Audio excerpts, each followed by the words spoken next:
Неделите са по-специални дни за тези кучета, които са тук затворени по клетките, защото неделята е денят, в който ние идваме и организираме разходките. Кой дърпа най-много от тях? Добре, за вас Ние гледаме да се съобразим с самото куче, какво ни показва то, какво иска в дадения момент. И да изпитват малко радост. Проблемът с бездомните кучета в България според нас се корени в липсата на разбиране защо то съществува и как всеки един от нас е и причината то да съществува.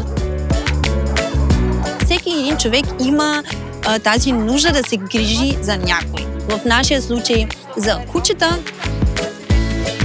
Тези хора идват тук, разхождат 1100, 200 кучета, 3-4 часа, тичане в най-различно време, наистина студ, пек, това не ги вълнува, именно защото знаят, ако те не са тук, то няма кой.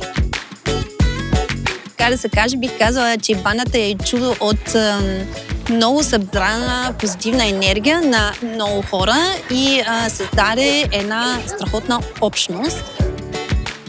Тази година на 14 декември подготвяме един коледен благотворителен пазар от 12 часа в двора на ресторант Crazy Diamond. Каним абсолютно всички хора да идват и да разглеждат едни страхотни подаръци от наши доброволци, които са ги направили ръчно.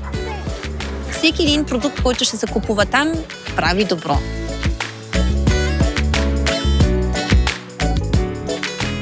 Открий коледните чудеса на България.